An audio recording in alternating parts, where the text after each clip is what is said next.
Els habitants. Com eren els homes i les dones que van viure a l'esquerda en aquests segles?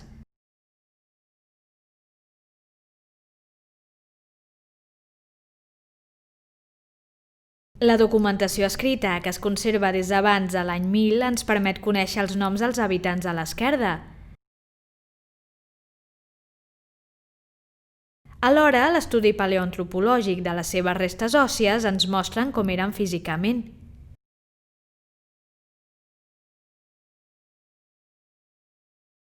Les mides als homes i dones: dones 163 centímetres, homes 172 centímetres.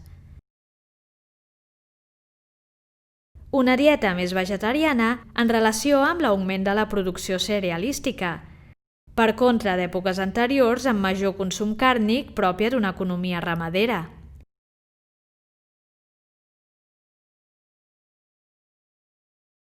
Equilibri en la proporció de dones i homes. Els adults masculins tenien una esperança de vida entre 40 i 60 anys. Dones, esperança de vida més curta pels problemes entorn del part, 15 a 30 anys.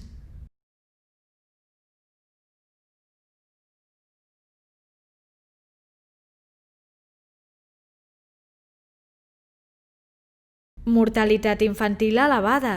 Un 27% de la població no arribava als 12 anys i un 18% del total de la població entre nadons i primera infància moria abans dels 6 anys.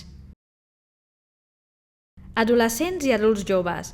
Elevada mortalitat, probablement causada per episodis epidemiològics.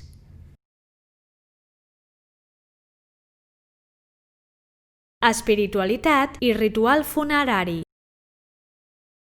L'arqueologia ens proporciona informació sobre les creences en el més enllà. Entorn de l'església de Sant Pere hi ha la necròpolis. S'hi han documentat fins a 3 nivells d'enterraments.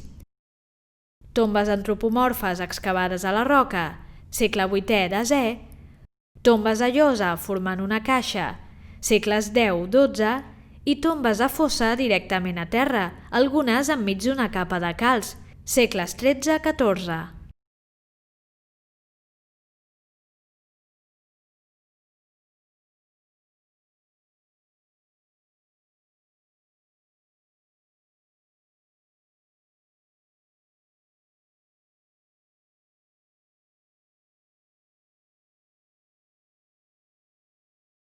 L'arqueologia funerària mostra l'evolució del món espiritual i religiós del poblat al llarg de l'edat mitjana, amb pràctiques que en alguns casos tenien un origen prehistòric, relacionades amb el culte als avantpassats que l'Església volia erradicar.